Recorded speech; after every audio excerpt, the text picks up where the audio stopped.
Salut à toutes et à tous, j'espère que vous allez bien. Déjà, je tenais à vous remercier de vos nombreux messages de sympathie et de bons vœux.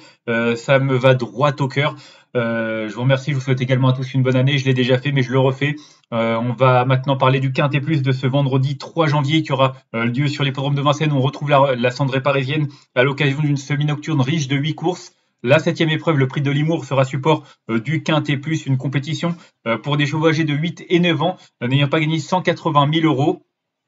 14 concurrents seront en lice sur le parcours des 2100 mètres de la grande piste avec un départ donné à l'aide de l'autostart aux alentours de 20h15. On a un lot assez modeste.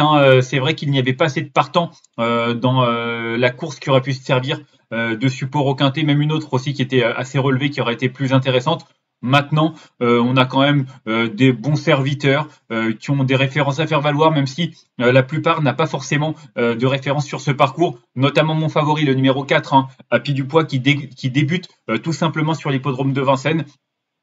Mais c'est un cheval qui a vraiment des références à faire valoir, comme je l'ai dit, en province. Il vient de terminer deuxième devant Hirondelle Fée et As de Cœur, deux chevaux qui ont montré de bons moyens, notamment sur l'hippodrome de Vincennes, et qui ont vraiment des références à faire valoir. Il a des lignes. Maintenant, comme j'ai dit, le fait de découvrir la piste de Vincennes et le parcours des 2100 mètres de la grande piste, c'est toujours une petite incertitude, mais son profil me plaît bien parce qu'il est quand même assez trotteur, il s'adapte à tous les tracés, il a déjà bien fait avec ce départ à l'aide de l'autostart, il est à l'aise que ce soit à gauche, à droite. J'ai regardé, bon, ça date, c'était en début de carrière, mais il avait couru une fois sur 2000 mètres. C'était certes à Rambouillet, mais il avait gagné.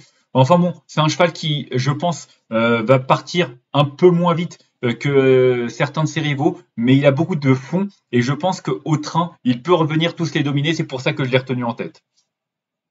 Ensuite, j'ai retenu en deuxième position l'As. Il s'agit de Haute Côte de Nuit qui, pour moi, détient une première chance théorique. Sur ce qu'elle vient de faire, sa cinquième place dans un lot uniquement composé de juments, franchement, c'était pas les mêmes.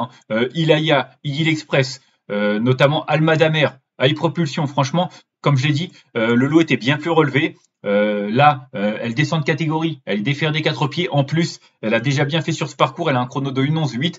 Peut-être que pour gagner, il faudra aller un petit peu plus vite, mais ça lui confère quand même une bonne chance et j'en suis convaincu, elle est capable d'aller plus vite et de lutter pour la victoire également. Ensuite, j'ai retenu en troisième position le 11 Hermès de Clopo, un cheval qui découvre ce parcours. Lui non plus n'a pas beaucoup de références à Vincennes, il y a couru à 2 reprises, mais la dernière fois ça s'est plutôt bien passé, c'était le 13 décembre, il terminait cinquième d'un quintet bien composé, derrière quand même des chevaux comme Ulysse Digéo, Gisaro, Gloire du Perche ou Gasoline du Seu. Ça tenait la route. Vraiment, ça tenait la route par rapport au lot qu'il affronte. Alors certes, il avait 25 mètres d'avance par rapport à certains d'entre eux, mais ça prouvait qu'il était capable de rivaliser sur l'hippodrome de Vincennes. Il a montré qu'il avait de la vitesse également, notamment à Enghien par le passé. Il reste sur une deuxième place à Pontchâteau. Il est plaqué des quatre pieds comme cette sortie-là. Il est confié à Eric Raffin. Il a quand même pas mal d'atouts à faire valoir malgré son numéro en seconde ligne. Je pense qu'il est capable de lutter pour une place sur le podium. Ensuite, j'ai retenu en quatrième position le 14, Hermès Pat, un cheval qui a été longtemps écarté des pistes pendant plus d'1 an et demi. Il est revenu au printemps. Il s'est montré entre guillemets régulier, ça veut dire il s'est pas montré fautif. Alors certes, il n'a pas toujours été très tranchant, mais sa dernière tentative avait lieu sur ce parcours, c'était il y a 2 semaines de cela, il a terminé quatrième en 1:11,3, et déjà il partait en seconde ligne, du coup la forme est là, il est dans sa catégorie, peut-être même un petit peu en retard de gain, il a de la vitesse, il est de nouveau déféré des postérieurs, pour moi s'il a le bon parcours avec ce numéro 14, il est capable d'en doubler plus d'un pour finir, et pourquoi pas même de lutter pour une place sur le podium. Ensuite, j'ai retenu en cinquième position le 2 Hip Hop de Matker. J'ai suivi la ligne. Il vient de terminer cinquième derrière Hermès Pat sur ce parcours. Il a un bon numéro derrière la voiture. C'est un cheval qui va pouvoir se placer sans faire trop d'efforts. Il est capable de suivre tous les trains. Il n'a pas forcément une marge énorme, mais il est compétitif plaqué des intérieurs. Et pour moi, c'est l'une des nombreuses possibilités pour les 4-5e places. Enfin, je dis nombreuses possibilités. Il n'y en a pas tant que ça, mais voilà, les 5-6 concurrents qui, à mon sens, sont capables de terminer à cette place-là, lui, il en fait partie.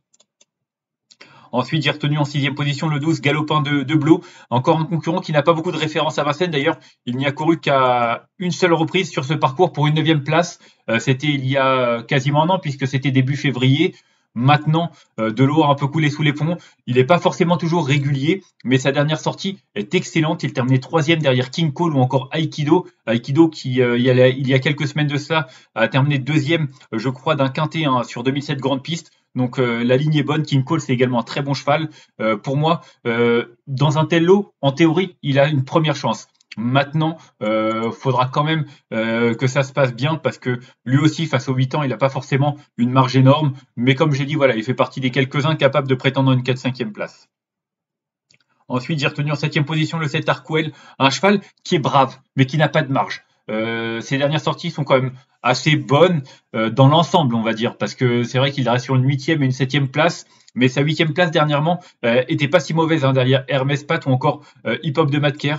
C'est un cheval qui a besoin d'être préservé dans le parcours avec ce numéro 7, c'est pas extraordinaire, mais voilà, comme je l'ai dit, la qualité d'ensemble du lot n'est pas forcément non plus extraordinaire. Il a des records qui sont très corrects sur ce parcours. Une 11-3, c'est vraiment très bon et c'est suffisant à mon sens pour prétendre à une petite place.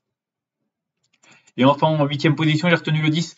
La de Jana qui monte de catégorie. Elle vient de terminer 5e sur 2008 Grande Piste. Voilà, il y a pas grand chose à se mettre sous la dent par rapport aux autres concurrents, je trouve. Là, elle monte de catégorie, il y a les mâles, mais il n'y aura pas les i. Du coup, c'est un avantage. Donc, il y a du pour, il y a du contre. Elle est défaire des 4 pieds, elle part derrière Haute Côte de Nuit, qui, à mon sens, a une première chance à défendre. Ça peut l'aider dans sa tâche et lui permettre, pourquoi pas, d'accrocher un lot. Et enfin, en cas de non partant, j'ai retenu le numéro 6, Good Morning Charlie, qui a réalisé une très belle première partie de saison avant d'avoir un passage à vide. Du coup, il a été arrêté pendant plusieurs mois. Il est revenu à la compétition il y a 2 semaines et demie environ. Ça s'est pas forcément bien passé ni mal, mais ça a été assez discret. Il est défaire des 4 pieds. Faut voir. C'est vrai qu'il n'a jamais particulièrement brillé à Vincennes. Il y a couru à 2 reprises. Donc voilà, c'est vraiment un regret par dépit, par défaut. Mais s'il venait à montrer son vrai visage, il est pourquoi pas capable de surprendre à Bellecote. On va faire un petit récapitulatif de ma sélection avec le 4 que j'ai retenu devant l'As, le 11, le 14, le 2, le 12, le 7 et le 10. Et en cas de non partant, le numéro 6. En conseil de jeu, c'est vrai que mes 3 préférés 4, As, 11 me plaisent tout particulièrement. Maintenant, j'aurais tendance peut-être à faire un 5-6 chevaux dans cette course, un pari combiné, parce que j'ai l'impression que au final, les plus en vue ont l'air assez solides, mais en même temps, il peut y avoir une déception. Donc, du coup, l'un dans l'autre, je me dis mieux vaut avoir une petite soupape de secours et faire un choix combiné. Ça peut permettre, pourquoi pas, s'il y a un cheval favori qui déçoit, de toucher un truc assez intéressant. Mais c'est vrai qu'avant le coup, je suis pas sûr que ce soit une course qui soit très spéculative. On va se quitter là-dessus. Moi, je vous remercie de m'avoir suivi pour cette nouvelle édition de la Minute Quintée. Si vous avez aimé cette vidéo, n'hésitez pas à la liker, à la partager ou encore à vous abonner à notre chaîne YouTube en cochant la petite cloche pour être au courant des prochaines vidéos. On se retrouvera du côté de Vincennes, bien entendu, tout le week-end. On en reparlera dès demain. D'ici là, je vous souhaite une excellente journée et de bons jeux à tous. Bye bye.